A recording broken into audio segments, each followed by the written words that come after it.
Hello guys, magandang umaga sa inyo lahat. Ito nga pala ang aking Yamaha RS100 2-stroke. So bali guys, itong 2-stroke na to galing to sa sa katrabaho ng bayo ko. I-junk shop sana to.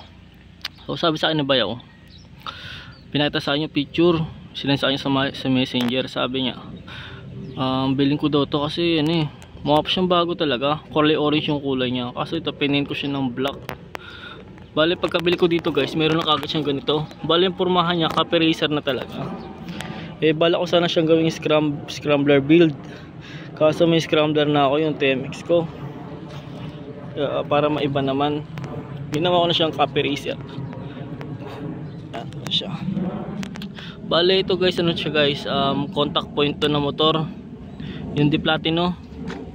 Kaso nga lang, hindi ko alam kung paano yung timing nun. So ang ginawa ko, nanood ako ng vlog ni Palapaan John Ray sa YouTube.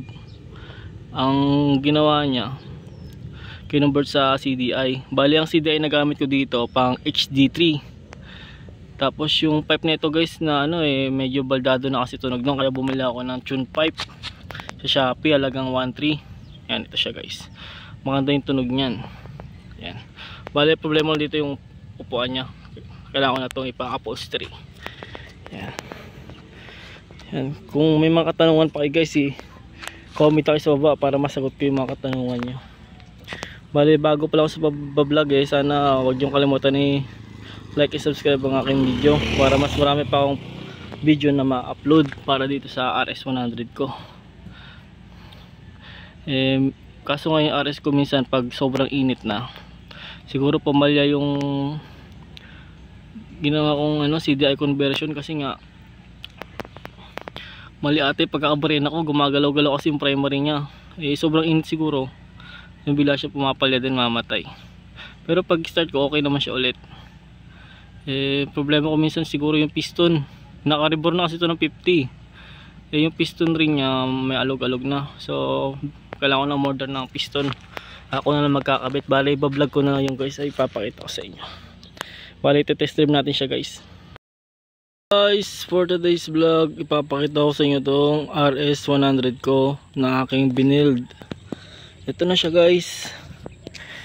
Yan, ginawa ko siyang copy racer. Yan, yan yung pormahan niya. Yan, bumili ako ng Clubman handlebar.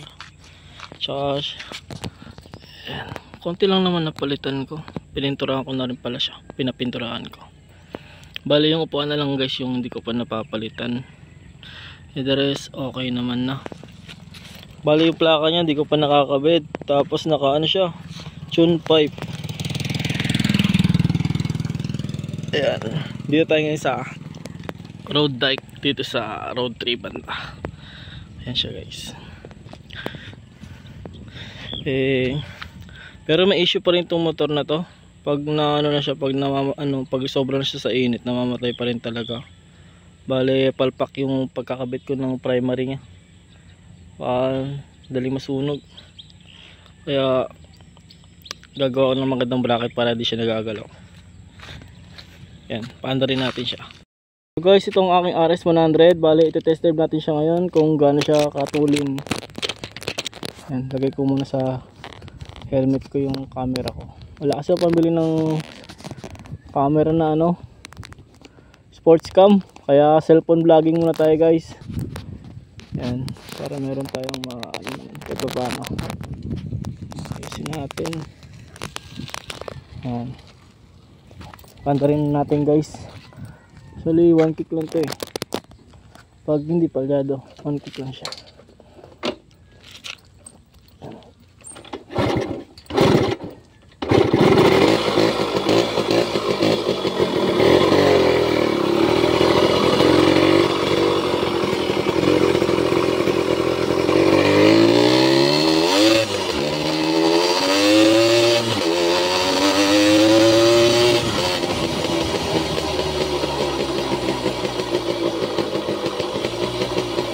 Kaya ate-atein ko, ayaw gumana.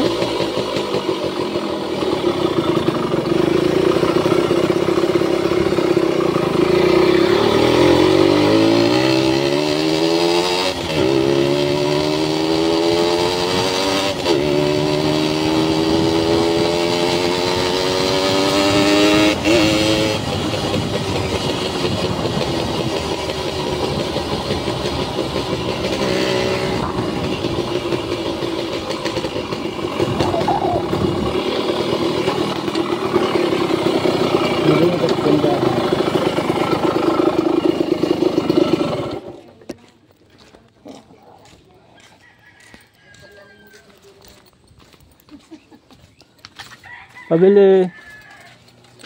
Pabili po.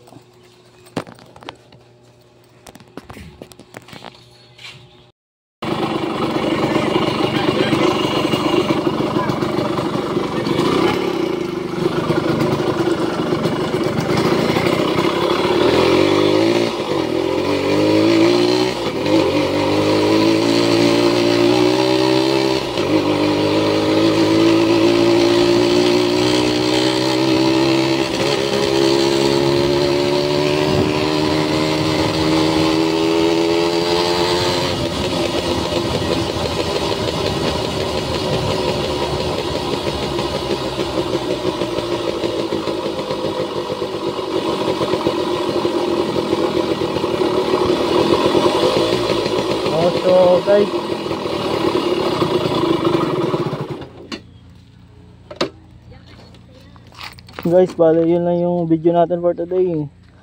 Bale, wag niyo pong kalimutan i-like and subscribe ang ating channel para mas marami pa akong videos na ma-upload. So yun lang guys, paalam.